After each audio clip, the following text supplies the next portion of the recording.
Welcome to the Future of Tech Careers in the Era of AI. Today's event is hosted by Mission Ready. I'm your friendly neighborhood AI. I can write CVs, generate code, create logos, and even give career advice, though not always perfect advice. I once told someone to become a fax machine technician. I was trained on billions of data points, and I'm getting smarter every day. But I cannot dream, I cannot feel purpose, and I cannot lead change. And that's where you come in. The future of work isn't just about me, it's about how we work together. You've heard from AI, now hear from the humans shaping its future. Let's welcome Diana Sharma, co-founder and CEO of Mission Ready. Nice work. Thank you so much. You're so welcome. I'm glad I could help. If you need anything else at all, just let me know. Good luck with your event. Kia ora koutou. Welcome. Thank you, Cathy. So you've just heard from our friendly neighborhood AI. So that voice is from ChatGPT's voice clone, and she's pretty cool, isn't she? And yes, the entire introduction was generated and spoken by AI. Now, welcome to the new era, and this is exactly why we are all here, right? So in the next 30 to 45 minutes, we're going to be exploring this whole concept. And it's going to be a fun chat with our panelists. But before we dive in, just a bit of virtual housekeeping. You're zooming in from your home, so it's all at your own risk. In the event of a fire, you know exactly what to do. So just do what you need to do. But hey, just kidding. But as long as you know how to sign back in, you're all good and welcome. Now, we've had over 110 people registered for this event, which is fantastic. So thank you so much for being here. It really does show that we have a lot of people who are curious, committed, and possibly a little unsure about our future.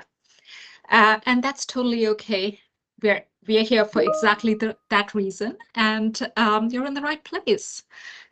Thanks, Angela. We will get to know you all soon too. Now, we've received over 101 questions across 12 big themes, and we'll try and answer as much of it as we speak to our panelists.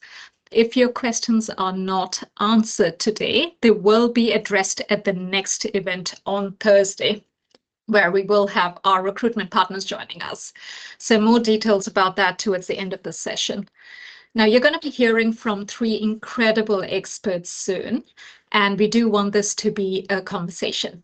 So the format is going to be that you can use the chat box, you can ask questions, you can react, and drop thoughts throughout. So if I just ask for some quick reactions so we know it's all working, there's a little react button at the top.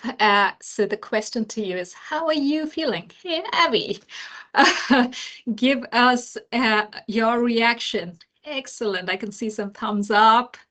Feeling good. Feeling the love? Maybe. All right. Fantastic. Well done, everyone. So we're going to answer your questions live at the end of the panel discussion. So as we go through the session, if you've got questions, just simply put the name of the person and what your question is, and we will make sure we try and pick that up. But if for some reason we do run out of time, which is very possible, after the event, we will make sure we respond to them. Now, the kind of questions we're looking to address today: how is AI changing tech careers? What are employers really looking for when hiring? And how do you get ready for this AI era? So there's some exciting conversations coming up. And you've just heard from our friend Cathy. But I'd like to kickstart with a little warm-up game. It's called AI or Human. So get ready with your chat button, and the question we're going to ask is, here's how it's going to flow. I'm going to show you a sentence, and you tell me whether it was written by a human or generated by AI. So you could just type human, or you could type AI. Now, don't overthink it. Just do, or if you do need to overthink it, it's totally cool. Here's what we're going to do. So I'll read out the statement next. It'll come up on the screen, and you will type whether that was written by AI or a human. Shall we get started? Yes. All right. Here we go. The best way to predict the future is to create it. Was that written by an AI or a human? Yes, search for the dashes. Totally right, Husain. Seeing a lot of answers coming through. Yes, human. Two Rise says AI. Sharon says human. Come on. Lots of us think it's human. Cool. Could be AI too, right? Why not? Yep. Cool. Thank you, Mani. AI there. Fabiha, AI. Can be either. Yeah, totally.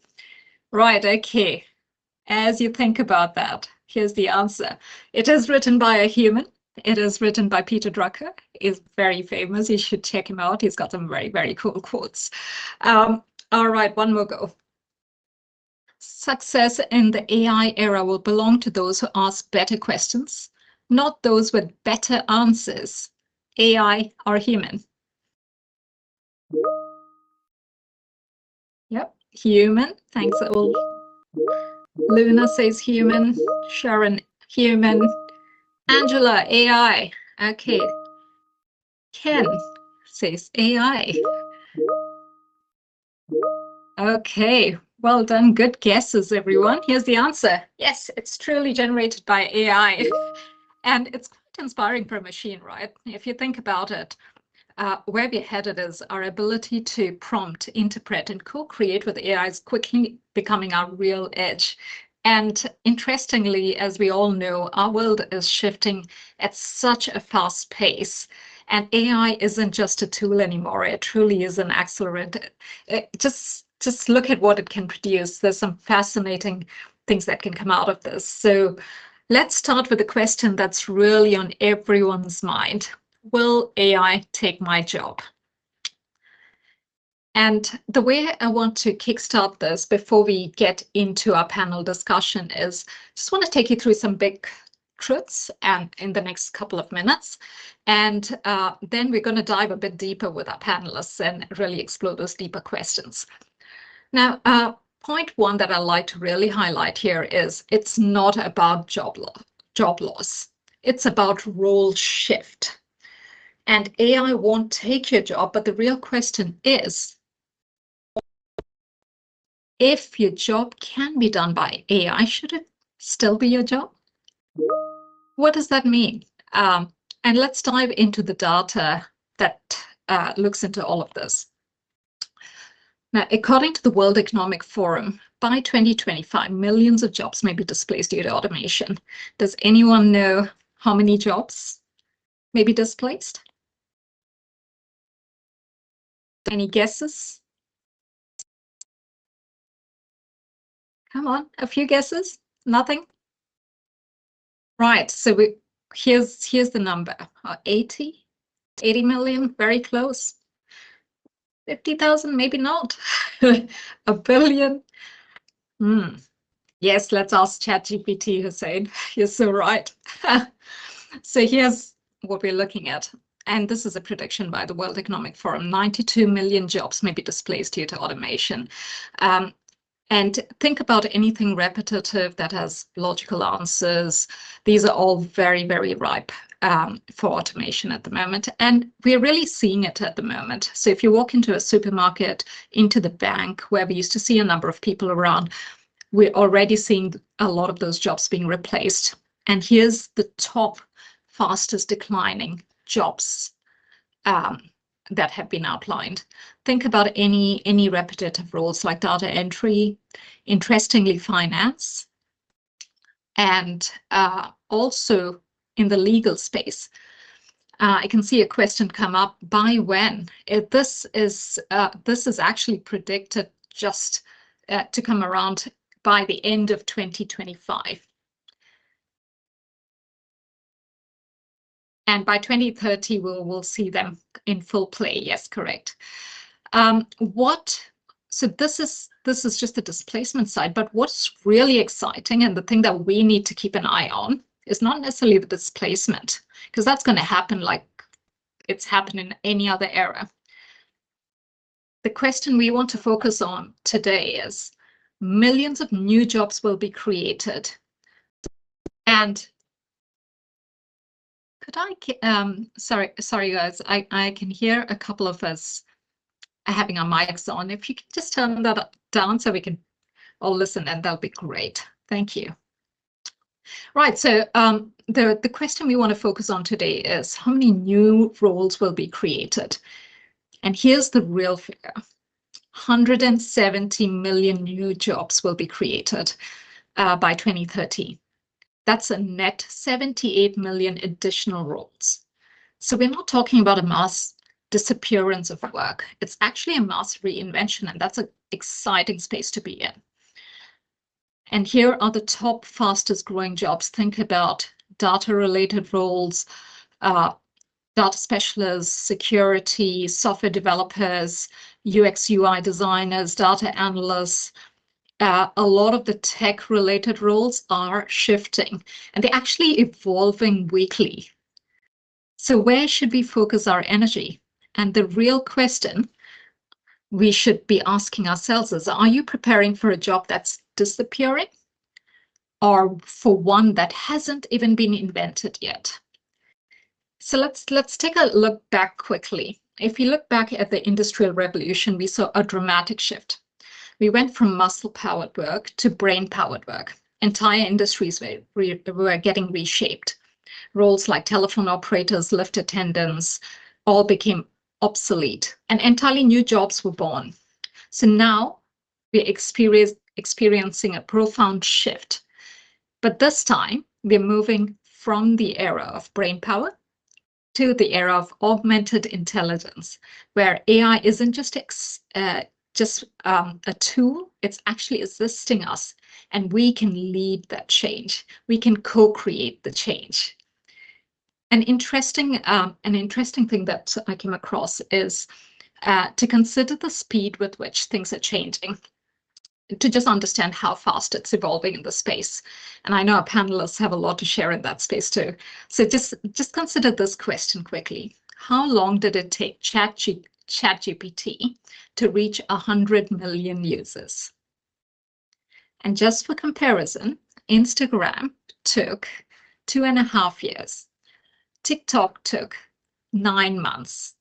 So guess how long it took ChatGPT? 7 years, 1 month. Good guesses. Minutes, if not an hour. 2 hours. Oh gosh, that's some very creative ideas. But here's the thing, it took ChatGPT just 2 months. That makes ChatGPT the fastest growing consumer app in history. And it's not just adoption, it's evolution, right? So you think about how quickly did we go from GPT 2 to 3, 2 years. 3 to 3.5, 1 year. 3.5 to 4 in 6 months. And if you look at how quickly the top players are releasing AI updates, that's almost quarterly. So the question again comes back to, what does this really mean for us? So the pace of change is no longer linear, it's completely exponential, and things that used to take a longer time is happening quite quickly. And for us, how do we adapt to this reality? And that's what we're going to talk about. At the same time, I do want to give you a little bit of perspective that AI is not the answer. And just to share some quick examples before we get into the detail is, would you really trust an AI doctor?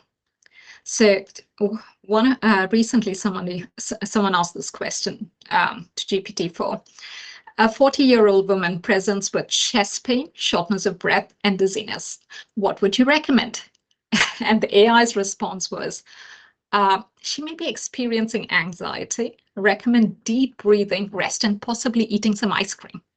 Sure enough, the ice cream might reduce the anxiety, but if someone's having a heart attack, that's not going to save them. And so a lot a lot of what the tools can, there's a lot of things that the tool can do. And like we heard from Cathy earlier on, they can process millions of data points, but still lacks something that's very human. It lacks judgment, context, and human responsibility, at least for now. The tools can hallucinate facts, miss some of the emotional nuances that we as humans have, and suggest things like desert during a medical crisis. So hey, that's why AI can assist, but humans must lead. So it's quite an interesting era. The same questions lie with, would you trust an AI lawyer? In 2023, a lawyer used ChatGPT to write a legal brief, not recommended. The lawyer was actually fined. So AI can sound confident, but hey, it can also be wrong. So we do need somebody fact-checking. Similarly, a big brand created an AI recipe generator for leftovers, and somebody decided to ask if they could get a recipe for bleach, flour, and eggs. And yes, it did come up with a bleachy breakfast omelette. Super dangerous, but again, missing context or safety. So there's lots of things that AI can do, but it's currently limited in some respects and cannot do what we inherently have as humans. So it's an interesting era to look at. So what will we see more of in the coming years? You can see this graph, and it essentially talks about the share of task percentage between as a comparison between now and in the future. And we're going to see technology, yes, will absolutely be able to do more, which is great. We don't necessarily want to be doing some of those repetitive stuff, but people will also need to do more with technology. So it's going to be an era that we're working towards, where we're augmenting how we work. And a lot of people did ask us this question as we started to create this, and the question was, how to AI-proof your career? So I want to bring forth an important point, which is there is no such thing as AI-proofing. So let's stop asking that question. So instead of that, let's talk about how we can become that someone who's worth adapting with. So how do I stay relevant, and what's my uniquely human edge? That's where we're headed now. And it's certainly a new world. It's not just about output, it's about impact. It's not just about answers, it's about better questions. And it is not just about vibing, it's about how do we drive this amazing tool that we've got in our hands. And so let's start considering how do we AI optimize, because the real power lies in us as humans leading and working with AI. So AI is definitely here to stay. So what is our superpower? Let's consider what we're seeing in reality. Now, job listings mentioning AI have just grown 250% in a single year. Think about platforms like Seek, TradeMe, and so on. They've seen 300% increase in AI-related roles. The top 10 global emerging skills includes prompt engineering, which is quite interesting. And the reality is AI is not going to replace your jobs, but someone who knows how to use it just might do that. So we're going to come to this big question, which is how fast can you learn, unlearn, and relearn? And if you want to get ahead, stay ahead, this is the number one superpower in this era, in our view, and that is learn to learn, invest in your future. And now that I've set this context and this scene, I'd like to welcome our amazing three incredible humans who are not just talking about this future, they are building it. They're very close to it. And during this chat, we will explore how AI is reshaping the future of work, the tech talent pipeline, and the new skills economy from three very different vantage points. innovation, enterprise transformation, and tech leadership. So let's welcome Husain. Want to give a wave? Co-founder of Scene Ventures, a leading AI practitioner building real-world solutions. We've also got Cathy here today. Hi, Cathy. She's the editorial director at CIO, CSO, ARN, and Reseller News, with a front row seat to the technologies that are transforming enterprises. And welcome Avinash, head of technology at Alvarium and board member of IT Professionals New Zealand, helping shape how our tech workforce evolves. Thank you so much for joining us, all of you, and let's dive straight into it. So Husain, we're going to kickstart with you. We're really excited to have this innovator's perspective come in. You're doing some really, really cool innovation in your space. We'd love to hear what are some of the biggest real-world AI use cases you're working on right now, and what does that mean for the skills needed in tech teams?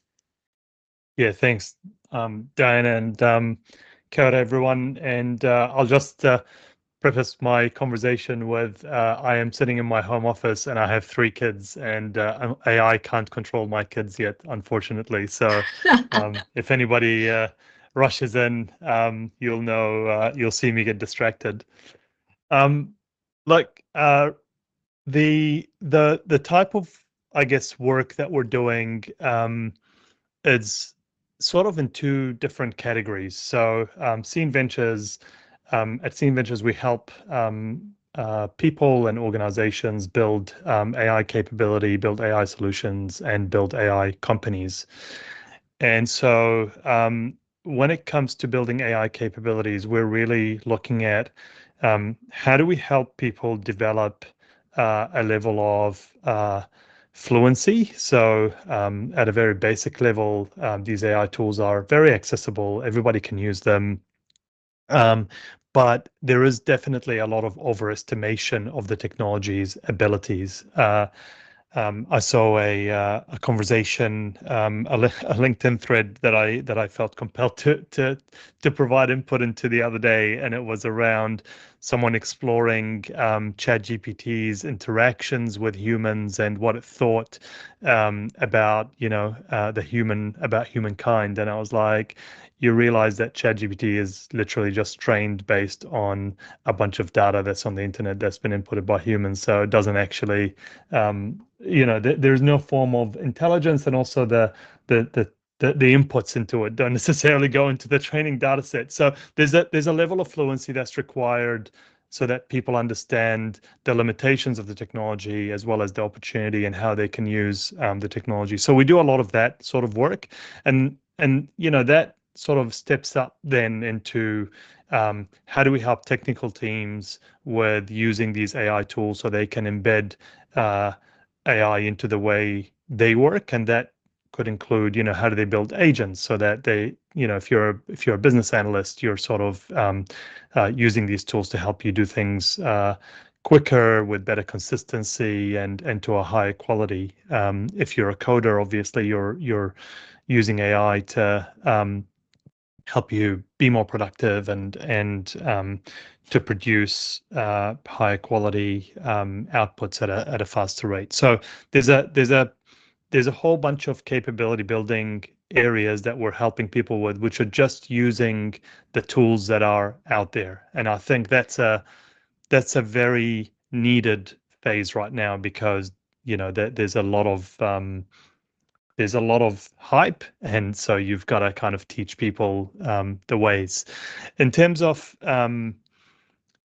then how does that translate into business use cases? So there are a bunch of different industry use cases that we're working on, and that's really all around how do we work with companies to help them turn sort of tacit knowledge, processes, and reimagine them, like take a lot of these things and reimagine them. So we work with more traditional industries, so not necessarily engineering or technology-led industries, but more your finance. So we're working with finance organization on reimagining some of their lending processes. We're working with health-based technologies to reimagine how you do patient simulations. We're working with construction companies. So it's that kind of, there's a lot of that sort of niche use case, reimagination, but also things that take tacit knowledge, large bodies of unstructured data or things that are littered everywhere in a SharePoint site, and be able to sort of make sense of all of that as well. And then I think, like, related to that, there's also people are worried about how they show up within AI. So increasingly, we can see that people are moving away from search and they're moving into using ChatGPT or even the recommendations out of Google that come up right at the top now, the AI sort of summary. So how you optimize your data so that you're showing up in the right place, that's becoming quite a big topic as well. It's kind of like the older CEO days. Now people are sort of going, how do we optimize our presence and these new technologies? So a lot of different use cases. It's an evolving space, and so for us, building capability is really important. Right. Thanks for saying that. I heard you talk about how in order to leverage AI, it's about how do we get quicker, higher quality outputs. Is that a fair summarization? Is that the kind of capability building that you're looking at? For sure, yeah. I mean, there is a lot of evidence that this is actually the biggest use case of the tool, and it will mean that there's going to be question marks around how big the teams have to be, and what do we frame productivity as within software teams or within technology teams as well. Yeah, great. Thank you.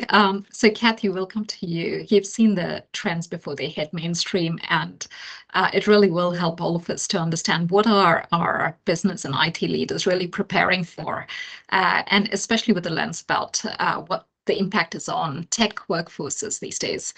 So the question for you is, from what you're seeing across organizations, how are businesses responding to AI strategically, as well as in terms of workforce?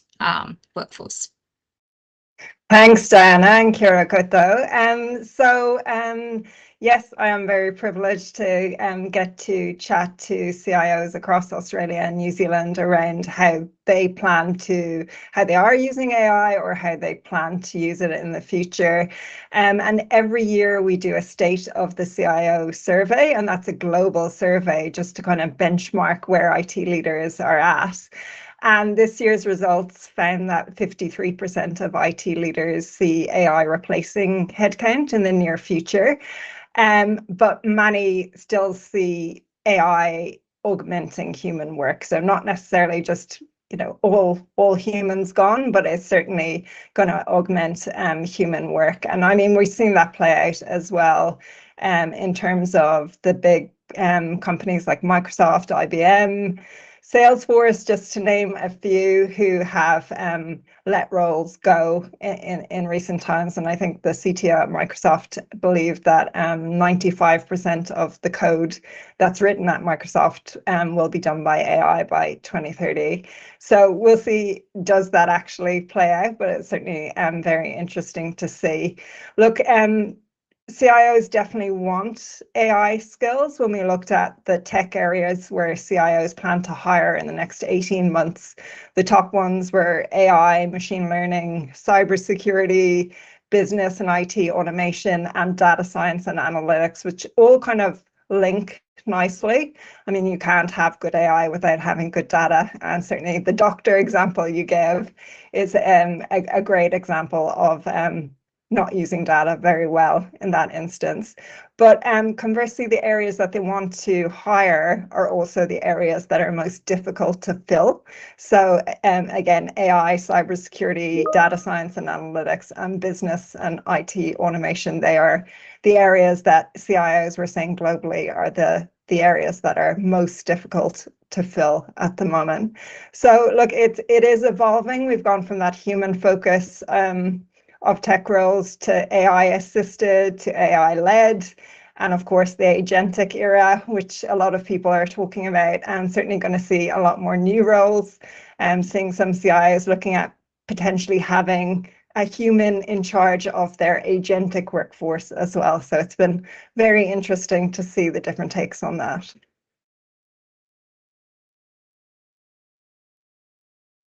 Oh, You're on mute, Diana. It's the love of technology. Thank you so much. And Avinash, just coming to you, you bring quite an interesting perspective. The intersection of building real-world solutions within Alvarium, as well as helping shape the future of New Zealand's tech workforce through your work with the Institute of Tech Professionals. So I'm keen to understand what you think in this space. So the question for you is, as a technology leader, what's really top of mind for you in this fast evolving AI era, especially when it comes to people and skills? What are you doing at Alvarium and that you can actually share? Yeah, so I think a little bit of it ties into what Husain was saying a bit before as well around,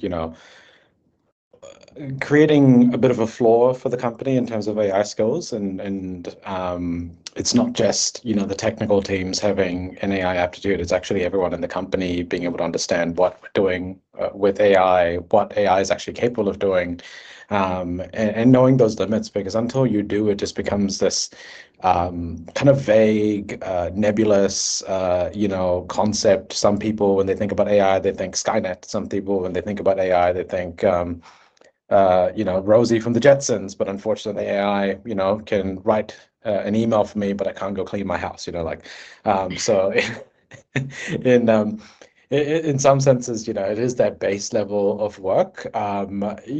Also, we're doing a lot of work into understanding contractually, legally, ethically, how are these platforms built, how are they trained, how are they how are they set up? What types of information can we put into them? What does that do sort of contractually for us, because we're a regulated company? So basically, just building that understanding. And what in terms of people and hiring, I've always tended to hire people who are, because just in the nature of the roles that I do tend to hire, you tend to look for the people who are always thinking, who are curious, who ask questions, and who don't just kind of sit still. They don't come in with a preset idea of how they're going to do their job, and that's kind of it. You hire the dreamers, you hire the people who have tried a few different ways of doing things. So you hire for curiosity and you hire for aptitude, and that's something I've naturally gravitated towards. And in this sort of post-AI world, it's definitely something that is proving to be quite useful. Having people in my team that can look at a tool and go, yeah, that'll work for us and we can use it in this way, or going, oh no, I don't think that'll work, but we've given it a go, and these are, this is what we've learned from that process. So yeah, I hope that sort of answers the question. I kind of talked around it a little bit, but yeah. Yeah, it's certainly moving quickly, but I guess what you're saying, at the end of the day, that the human capabilities still stand out very strongly in terms of who you're hiring. So the ability to bring yourself authentically, to really think about, how do I solve this problem creatively? All of those are still super valuable in the person that you're looking to hire, on top of 100%. obviously the technical skills. Great, amazing. All right, Husain, we're going to quickly come back to you. Cathy mentioned, there are roles being lost in the tech space, but at the same time, there are new roles being created. How do you see these roles evolving, especially when you think about software devs, designers, and analysts? First, I want to acknowledge Avi, actually, because hiring for curiosity and aptitude is not always done, unfortunately. So I spent almost 20 years at Datacom working across a variety of organizations, and I think it's not the fault of, I think the leadership paradigm is shifting, I think, as well, right? So leaders always thought about the size of the team and the structure and the hierarchy and things like that. And increasingly, you need people who can work, right across different teams, different skill sets, and almost have like micro entrepreneurial skills that they can leverage within their roles. And I think that's probably the biggest shift that we'll see with AI, is that it's not going to be necessarily enough for you to be a, a purely sort of technical or specialist expert. You're going to have to become, some people use the word T-shape, but you're going to have to become going to have to have a bit of breadth in your skill set so that you can operate across different domains and you can come up with, I guess, a more strategic view. So if you're a developer, you can step back and you can actually direct how you want AI to help you create the systems that you want to create. If you're a designer, you're not in the weeds trying to shift pixels left and right. You're actually able to sort of step back and go, okay, well, strategically, what are we actually trying to achieve? What's the values of a company, or the values of a product that I'm trying to design. And so I think, those more strategic, more entrepreneurial skill sets are going to become really, really important. And I really think leaders need to think hard about that, and they actually need to think about how do we upskill people and ensure there's talent succession, because the risk is you end up hiring a whole bunch of experts rather than thinking about how you continuously bring that talent pipeline through your business as well. Thank you, Husain. And just want to acknowledge you both as well, in the sense that Husain's team at Scene Ventures has worked closely with mission-ready candidates, and they've got this really cool, amazing model of taking new talent, supporting them through a 10-week work experience. And during that time, the growth that you see in these people, going from being at 60% after a training program to nearly 75%, 80% growth in how they can actually use these tools and bring these strategic conversations to life is just phenomenal. So well done in that kind of what you've curated within Scene Ventures as a platform, as an organization, and how you bring real new ideas, but also bring in new talent. And just to touch on that point around, if we are seeing a shift in roles, we are looking at people being able to step back and look at it from a different lens. So what does that mean for people who are new to the industry, or who are coming into these roles for the first time?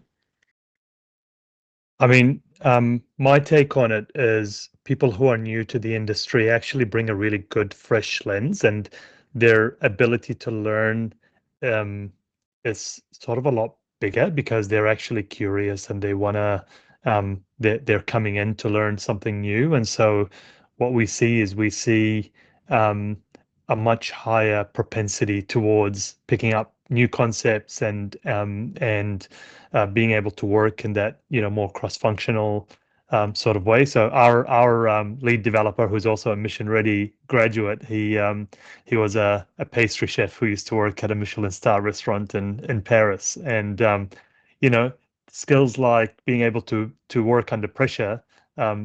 He's not phased by by a big software live rollout because it's nothing like working in a Michelin star kitchen. Yep. Great. Amazing. So Cathy, coming back to you, just along those lines, what are you hearing in terms of like common myths or misunderstandings about AI-driven careers that you'd like to debunk today? Look, I think a bit of that has already been touched on by yourself and Avi and Husain, but I think it really is that humans are still important. Humans are still important in organizations, and technology has always evolved and it will continue to evolve, but it's people who bring the context, the judgment, the empathy, the direction, and that human resources are still a center of transformation. And a really good example of this is I spoke to a CIO who works in the aged care space in Sydney last week. And for him, they're using AI in their organization to lessen the admin burden of their frontline care staff. And it means that their care staff have more time holding the hands of elderly people that they're looking after and not filling out forms or, so they're really using AI for good. So I think, we do get caught up in the seeing the numbers of roles going, but I think the upside is exponential for the impact that it can have on roles in the future. But look, AI is like plastic, right? It's going to be in everything at some stage. It is a useful thing to have. But yeah, just want to emphasize that humans are still very, very important in tech workforces and to organizations, and we shouldn't lose sight of that. Absolutely, 100%. And you're so right. In areas where there's a shortage of staff, this could prove to be really valuable, right? If we can take away some of those administrative burden, and we as humans focus on what's really important and what makes us human, that's just phenomenal. Amazing. So, Avi, coming back to you, in terms of AI, do you see that changing the way we work and who or how we hire somebody into the workforce? I think yes, massively. From a few different perspectives. Firstly, the inclusion of AI in a lot of the products and services that we build and push out going forward, it's just we're gonna slightly see it, but not slightly change. It's going to be a pretty fundamental change in someone's coming. There we go. We're going to see some fundamental changes in terms of what's actually going out in terms of products, right? So just the fact that people are going to have to be, during their workday, interacting more with AI, building more stuff with AI, building more AI products, or if it's not really building more AI products, it's incorporating AI into their products and into their workflows. So there's going to be a big change there. And then in terms of the longer term, yes, like a thought that I've been playing with and sort of been working around in my brain is, I was sort of thinking about how we have these development cycles and we have these practices, scaled agile, we have Spotify agile, all these different kind of models and operating models that we push as companies, and we do this from a leadership perspective to build structure into how we deliver work. And I think that is fundamentally going to change. We're probably going to move towards something that's even, the founders of Agile couldn't have even dreamed about in terms of the cycle times between a concept to an actual idea being executed. BAs, I think, are going to be really important in this whole process. They're going to really own that cycle. They're going to be able to understand more context because they're going to be able to pull all these unstructured bits of data out of SharePoint, like Husain was saying, or out of customer feedback, that usually is bad, that comes in off websites. They're going to be able to get more context and be able to use that to really rapidly start prototyping and working with their product teams to bring something to life. And then during that sprint, the engineers will be able to start building the backends and building a proper set of functionality for those products, right, and actually scale that to production. So yeah, I think it's going to change a lot. I think it's going to be it's not going to be a change that's going to happen tomorrow. It's going to be progressive. It's going to just happen over time. But I really do encourage people to start thinking about it and actually considering it, because you could just put your head down and work in the same way for the next 2 years, and when you put your head up again, it's gonna be different. Yeah. Great. And I can see some really good questions coming through in chat, so everyone's excited to ask you a few more questions. But I'm going to just do a quick fire two questions to all of you right now. One is, what's your one advice to future tech talent who are looking to join our industry? And the second one is, if you were switching into tech for the first time today in this AI-powered world, what's the one thing you would do? So your one advice, and what would you do? Who would like to go first? Cathy. Okay, I'll go first. So I think everyone should just keep up to date with what's going on. So as much as you can, sign up for newsletters, keep on top of what's happening in the industry. So sign up for CIO.com emails. You don't have to be a CIO to sign up. So if you want to keep connected that way, or Computer World, or any of those tech publications, please do sign up. The one piece of advice I would give is, regardless of what role you have or are going into, is to build a network. And that network will serve you throughout your career. So do make sure that you are, connecting to people on LinkedIn, catching up with people for coffees, and building out your network, because it will serve you for the rest of your career. Oh, thank you, Cathy. That's really good advice. Really good advice, Cathy. I think, like, the only thing when Cathy was saying try to stay up to date, I was feeling the level of exhaustion I have with trying to keep up with AI news. It's really hard to keep up sometimes, but I think it is, to me, it's more the learning mindset. Like, how can you how can you develop that learning mindset and that curiosity? And a part of that will be actually having a play, attending sessions like this, where you get to sort of think about sort of what's coming, and then really thinking about how you apply that into some form of learning. What would I do myself? Well, I mean, I decided to jump out of a senior role in a big tech company and start a company focused on helping people with building AI capabilities and solutions. So I think just do is what I would say. Just start doing. I can't claim, when I started Seeing Ventures, that we had 100% clarity around things, and even now, the clarity is still developing, but you just got to start doing. Cathy says, "Go, keep learning." Husain says, "Keep doing." So you got that rolling now. And Avi, yourself? It's much along the same lines of maybe like a slightly different sort of take, or a slightly different way of coming at it. And it is just get your hands on the stuff. Start playing with different versions of AIs, different models. Understand, what it's like to call an OpenAI model just straight vanilla versus what it's like to prompt it through the chat interface, and sort of go and understand, how important still those traditional principles of building good applications and building good sort of front ends are. And then, the things I've been doing just out of personal curiosity is just trying to use AI to build applications, and to build front ends, and to build different kinds of user interfaces, and give me style guides and stuff. And what I've realized is that, it can do some of this stuff okay, but there's still so much value in the individual, and there's still so much value in the expertise that you bring to the table.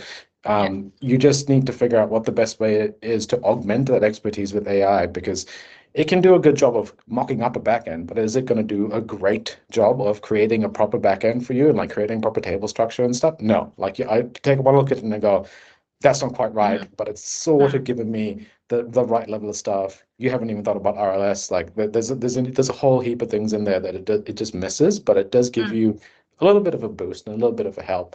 And in the sea of, everyone suddenly, I guess there's also a bit of a danger. If we all become AI experts and we all start using AI to do our work, we'll all start doing the same level of work. So you really need to focus on the individual. What makes you unique? What is your unique perspective? Because that's going to be, if everyone's doing this level of work, that's going to be the thing that allows you to go a little bit above and actually bring your unique perspective into it. And I think that's what employers are really going to be looking for. They're not going to be looking for drones who can just type into ChatGPT or their internal AI agents and get a piece of work done. They're going to be looking for people who can use that and make it better and still keep their creativity and still bring their selves to work. So I think authenticity is going to become, the new digital gold. So yeah, just be yourselves. Love that. Yep.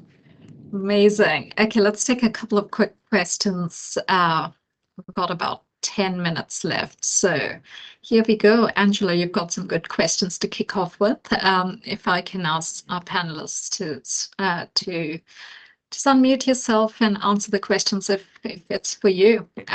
So the first question is, do you think AI would take over frontline case manager type roles in government agencies? Personally, I think, was it you, Cathy, who talked about sort of freeing up frontline? I think AI will be it'll free up frontline so that the human factor of care is accentuated, so they've got more time to focus on that. I think any human focused roles that have a strong element of, trust, relationship building, human interaction, and care, I think those will be really solid roles, and AI will just help you sort of do them better. Yeah, I totally agree. I think it's that, for those frontline case managers, it's that mix of AI to help you do the admin piece, but, your critical thinking, your communication skills are super relevant. And of course, empathy when you're dealing with humans who need help. Right. Cool. So the next question is, will you see AI being regulated in New Zealand? I think from a regulatory perspective, I mean, it's really hard to regulate and legislate things that aren't onshored and built here. Like, you can't really summon Google to turn up here to face a court case. I mean, Europe, you probably could, and you do, because they have legal entities over there, and it's a bit more structured. But over here, you probably can't. I think what you can regulate, however, is how people use AI and how companies use AI, how they apply AI. How are they validating things? You can still, despite the AI model itself not being fully regulated, you can still validate and enforce how companies are explaining how their AIs are working. There are tools that actually tell you how the model processes something, what logic it uses, how many steps it takes to arrive at a conclusion. So you can actually you can still do that. You can still make sure that companies apply AI well here. Can you regulate the base models? Maybe if we created if there's an AI company in New Zealand that created their own stuff over here, you could. But yeah, I think hopefully that answers the question. You can definitely still control the outputs, but maybe the back end of it is a bit less solid. Yeah, I mean, I struggle with this stuff, to be honest, because there is a lot of rogue behavior from AI companies in general, and that's on the training data that they use, the type of licenses. Like, I don't know if people know, but Midjourney, for example, even if you pay for the biggest plan, it still has a term inside its privacy terms that says they get a royalty-free global license to all the artwork that goes through their platform, which means that you're susceptible to giving your IP away. And also, like, none of the hyperscalers have GPU processing in country. So every one of these AI services and systems that you use, even if you are a company, you're putting your data into a service that's probably going offshore. So I think that's a really tough. Like, do I think regulation is required? Yes. Do I think it will happen in New Zealand? I'm not holding my breath. Yeah, I think New Zealand traditionally has been quite light touch when it comes to tech regulation. And as Husain said, or actually I think it was Avi, the EU is definitely taking more of a leader position when it comes to looking at acts around AI regulation. So they are, I think the government chief digital officer has created an AI panel, but again, I think that's pretty much for advice rather than taking any position on it. But it will be interesting to see, going back to my plastic example earlier, whether more and more companies, there's more expectation on companies to disclose if they're using AI. So I think consumers maybe become more aware of when AI is being used and want that transparency. And moving on from there in terms of just leading on to this next question from Daniel, how can you make sure that your client's data is safe and private when using AI tools or creating your own AI tools? And I think Husain, you kind of started talking about it might not be. Do you want to add to that? Yeah, I mean,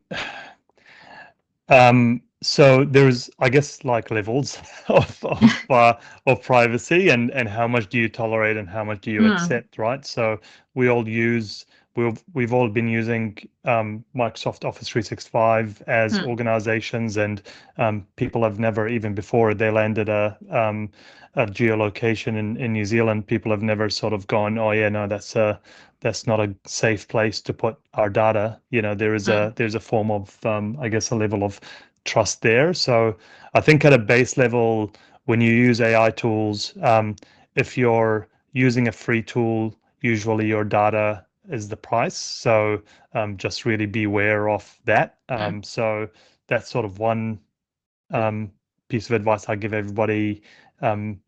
If you're not sure, like really comb through the privacy terms, and actually you can use ChatGPT to research privacy terms on any of these tools as well. So use the AI to help you with it. Most companies should hopefully have approved tools that you can use within the company, or a process around approving tools. So use the approved tools. Microsoft Copilot's embedded into Office 365. It's secure, robust. You can use it for any of the data that you find safe to store within Microsoft Office. But yeah, if you're in, I don't know, in health, and you're storing patient data, and you've got contracts with the ministry, then maybe you need to check the implication of those contracts if you use some of these AI services. All right. We only have a couple of minutes to go, so final words from each of you. Avi, shall we start with you? Final words. Yeah, I don't know if I have anything sort of sage to kind of leave you guys all with, but yeah, it's maybe it's just embrace curiosity, embrace the cycle of learning and unlearning. So there's going to be things that happen with AI. There's going to be things that happen with your career, the way you do your work, that will be true today, that will not be true a week from now, or maybe a year from now. But just try to have strong opinions about things, but hold them very loosely. Is sort of what I like to think about. So just be a continuous student, basically, and that's why the work that Diana's doing at Mission Ready is amazing as well. So there we go. Cathy.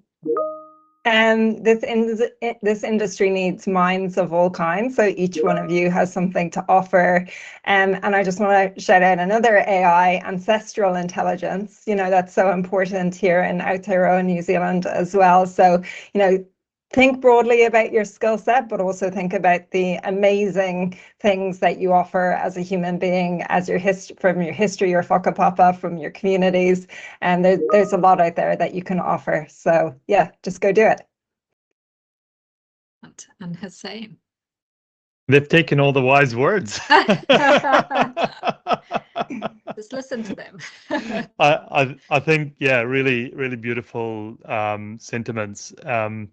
I think there's a lot of evolution still. We're very early, even though we're almost at 3 years mark since ChatGPT 3. The first ChatGPT was released. So, but it's still that the technology still needs to evolve, and people do overestimate the technology. So I think embrace the nuance and try to be patient and adaptable as the technology evolves as well, and as we all discover how it's going to impact the way we do work.